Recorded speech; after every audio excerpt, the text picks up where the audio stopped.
उत्पत्तिको पुस्तक यो बाइबलको पहिलो पुस्तक हो र यसको कथालाई मुख्य दुई भागमा विभाजन गरिएको छ। त्यहाँ 1 देखि 11 अध्याय छन् जसले परमेश्वर र सम्पूर्ण संसारको कथालाई बताउँदछ। अनि त्यसपछिका 12 देखि 50 अध्यायहरू परमेश्वर र केवल एक व्यक्ति अब्राहम र उनका परिवारको कथामा केन्द्रित हुन्छ। अनि यी दुई भागहरूलाई 12 अध्यायको एउटा सानो कथाको कब्जाले जोडेको छ। अनि यो संरचनाले हामीलाई पुस्तकको सन्देशलाई समग्र रूपमा कसरी बुझ्ने र यसले सम्पूर्ण बाइबलको कथालाई कसरी परिचय गराउँछ भन्ने कुराको संकेत गर्दछ। अनि यो पुस्तकमा परमेश्वरले भद्रगोल र अन्धकारलाई लिएर यसबाट सुव्यवस्था, सुन्दरता र असल कुरामा परिणत गर्नुहुन्छ भन्ने वर्णनबाट सुरु हुन्छ, जसलाई बाइबलको दोस्रो वाक्यमा उल्लेख गरिएको छ। उहाँले एउटा यस्तो संसार बनाउनुहुन्छ जहाँ जीवन फस्टाउन सक्छ। अनि परमेश्वरले मानव भन्ने प्राणी बनाउनुहुन्छ जसलाई हिब्रूमा आदम भनिन्छ। उहाँले तिनीहरूलाई आफ्नै स्वरूपमा बनाउनुहुन्छ जुन परमेश्वरको संसारमा तिनीहरूको भूमिका र उद्देश्यसँग सम्बन्धित छ। मानिसहरूलाई संसारमा परमेश्वरको चरित्रको प्रदर्शन गर्न बनाइएको हो। अनि तिनीहरूलाई उहाँको तर्फबाट उहाँको संसारमा शासन गर्नको लागि परमेश्वरको प्रतिनिधिको रूपमा नियुक्त गर्नुभएको थियो, जसको अर्थ भनेको यसको सबै सम्भावनाहरूको उपयोग गर्नु,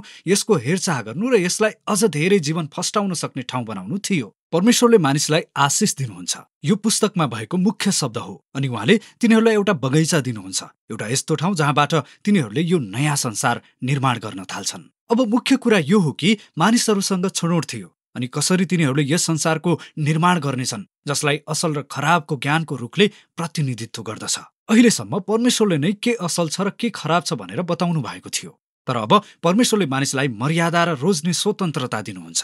के तिनीहरू परमेश्वरले बताउनु भएको असल र खराबको परिभाषामा भरोसा गर्लान् वा स्वायत्तता कब्जा गरी आफ्नो निम्ति असल र खराबको परिभाषा आफै तोक्ने काम गर्लान्? अनि यो वास्तवमा निकै जोखिमपूर्ण थियो। परमेश्वरको विरुद्धमा विद्रोह गर्नु भनेको मृत्युलाई अङ्गालो हाल्नु हो, किनकि तपाईँ जीवन दिने व्यक्तिबाट टाढिँदै हुनुहुन्छ जसलाई जीवनको रुखद्वारा प्रतिनिधित्व गरिएको छ। अनि 3 अध्यायमा एक रहस्यमय प्राणी, एक सर्प कथामा प्रवेश गर्दछ। सर्पलाई परमेश्वरले बनाउनु भएको प्राणी हो भन्ने बाहेक अरू कुनै परिचय दिइएको छैन। अनि यो स्पष्ट हुन्छ कि यो परमेश्वरको विरुद्ध विद्रोह गर्ने प्राणी हो र यसले मानिसहरूलाई विद्रोह र मृत्युतर्फ डोर्याउन चाहन्छ। त्यो सर्पले रुख र छनौटको बारेमा फरक कथा बताउँछ। त्यसले भन्दछ कि असल र खराबको ज्ञान लिनाले मृत्यु ल्याउने छैन, तर यो वास्तवमा जीवनको बाटो हो जसले तिनीहरूलाई परमेश्वर जस्तै बनाउँछ। अब यो विडम्बना निकै दुःख लाग्दो छ, किनभने हामीलाई थाहा छ कि मानिसहरू पहिले नै परमेश्वर जस्तै थिए। तिनीहरू परमेश्वरको स्वरूप प्रतिबिम्बित गर्न बनाइएका थिए, तर परमेश्वरमा भरोसा गर्नुको सट्टा मानिसहरूले स्वायत्तता कब्जा गरे। तिनीहरूले आफ्नो लागि असल र खराबको ज्ञान लिन्छन् र एकैछिनमा सम्पूर्ण कथा नियन्त्रणभन्दा बाहिर घुम्न थाल्छ। पहिलो दुर्घटना मानवीय सम्बन्धमा भयो। पुरुष र स्त्रीले अचानक महसुस गर्छन् कि तिनीहरू कति कमजोर छन्। अब तिनीहरू एकअर्कालाई विश्वास पनि गर्न सक्दैनन् र त्यसैले तिनीहरूले लुगा बनाउँछन् र आफ्नो शरीर एकअर्काबाट लुकाउँछन्। दोस्रो दुर्घटना यो भयो कि परमेश्वर र मानिस बीचको घनिष्ठता हरायो। तिनीहरू परमेश्वरको नजरबाट लुके र जब अनि परमेश्वरले तिनीहरूलाई भेट्टाउनुहुन्छ, तिनीहरू मध्ये कसले पहिले आज्ञा तोड्यो भनेर एकअर्काप्रति दोषारोपण गर्न थाल्छन्।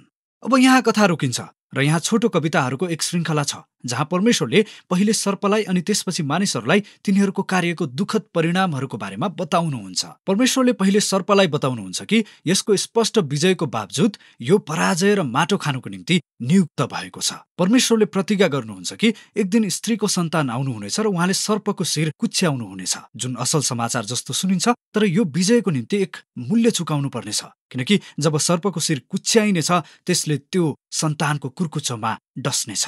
यो एक घायल विजेताको रहस्यमय प्रतिज्ञा हो। तर अहिलेसम्मको कथामा तपाईँले देख्नुहुन्छ कि यो सबै परमेश्वरको अनुग्रहको कार्य हो। मानिसहरूले केवल विद्रोह गरे अनि परमेश्वरले के गर्नुहुन्छ? उहाँले तिनीहरूलाई बचाउने प्रतिज्ञा गर्नुहुन्छ। तर यसले मानिसको निर्णयको परिणामलाई मेटाउँदैन। परमेश्वरले तिनीहरूलाई भन्नुहुन्छ कि तिनीहरूको विद्रोहको कारणले अब जीवनको हरेक पक्ष अर्थात् घरभित्र र बाहिर शोक र पीडाले भरिएको हुनेछ, जसले तिनीहरूलाई मृत्युतर्फ लैजानेछ। यहाँबाट कथा घुम्दै उँधोतिर लाग्न थाल्छ। 3 देखि 11 अध्यायसम्ममा विद्रोहको यो लहर निकै बढेको पाइन्छ, जसले हरेक तहमा मानव सम्बन्धलाई बताभुङ्ग पार्दै गइरहेको छ। यहाँ 2 भाइहरूको कथा छ, कैन र हाबिल। कैन आफ्नो भाइप्रति यति ईर्ष्यालु छ कि उसले आफ्नो भाइलाई मार्न चाहन्छ अनि परमेश्वरले उसलाई परीक्षामा नपर्न चेतावनी दिनुहुन्छ, तर उसले त्यो गरेरै छाड्छ। उसले खेतमा आफ्नो भाइको हत्या गर्छ। त्यसपछि कैन एक सहर निर्माण गर्न जान्छ जहाँ हिंसा र दमनले राज गर्दछ। अनि यो सबै लेमेकको कथामा वर्णन गरिएको छ। बाइबलमा एक भन्दा बढी पत्नी राख्ने पहिलो पुरुष उनी नै हुन्।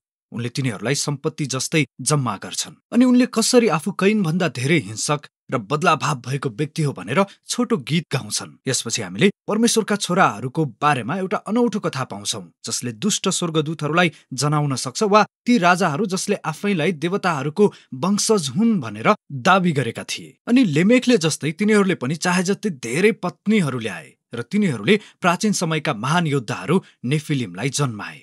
जुनसुकै दृष्टिकोण सही भए पनि मुख्य कुरा यो हो कि मानिसहरूले यस्तो राज्यहरू निर्माण गरिरहेका थिए जसले परमेश्वरको यो संसारमा हिंसा र भ्रष्टताले भरिरहेका थिए। यसको जवाफमा हामीलाई बताइएको छ कि परमेश्वर दुखित हुनुभयो। मानिसहरूले उहाँको असल संसारलाई र एकअर्कालाई बर्बाद गर्दै थिए अनि यसैले उहाँको संसारलाई बचाउने चाहनाले मानिसहरूको दुष्ट्याइलाई उहाँले जलप्रलयद्वारा सफा गरिदिनुहुन्छ। तर उहाँले एक निर्दोष मानिस नोआ र उनको परिवारको रक्षा गर्नुहुन्छ अनि उहाँले उनलाई नयाँ आदमको रूपमा नियुक्त गर्नुहुन्छ। उहाँले ईश्वरीय आशिष दोहोर्याउनुहुन्छ र उनलाई संसारमा बाहिर जानको निम्ति आदेश दिनुहुन्छ। अनि त्यसैले हाम्रा आशाहरू साँच्चै उच्च छन्। तर त्यसपछि नोआ पनि बगैँचामा असफल हुन्छन्। उनी जान्छन् र दाखबारी लगाउँछन् अनि दाख मध्येले मात्तिएर होस गुमाउँछन्। अनि त्यसपछि उनका छोराहरूमध्ये एक हामले आफ्नो बुबाको पालभित्र लाजोमर्दो काम गर्छ।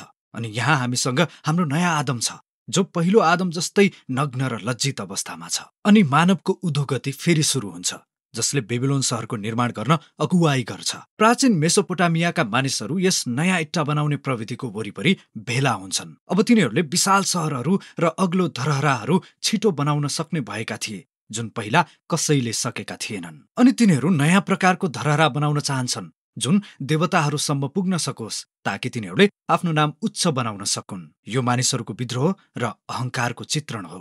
यो बगैँचाकै विद्रोह थियो जुन अब निकै बढिसकेको थियो अनि परमेश्वरले तिनीहरूको घमण्डलाई कम गर्न तिनीहरूलाई तितर बितर पारिदिनुहुन्छ। अब यो कथाहरूको एक विविध समूह हो तर तपाईले देख्न सक्नुहुन्छ कि तिनीहरूले एउटै मुख्य कुरालाई अवलोकन गरिरहेका छन्। परमेश्वरले मानिसहरूलाई आफ्नो संसारमा ठिक काम गर्ने मौका दिनुहुन्छ र मानिसहरूले यसलाई निरन्तर बर्बाद गरिरहन्छन्। यी कथाहरूले दाबी गरिरहेका छन् कि हामी यस्तो असल संसारमा बाँचिरहेका छौं जसलाई हामीले नै खराब बनाएका छौं। हामी सबैले आफ्नो लागि असल र खराबलाई परिभाषित गर्न छानेका छौं र त्यसैले हामी सबैले यस टुटेको सम्बन्धको संसारमा योगदान दिएका छौं जसले द्वन्द्व र हिंसा निम्त्याउँछ र अन्ततः मृत्यु।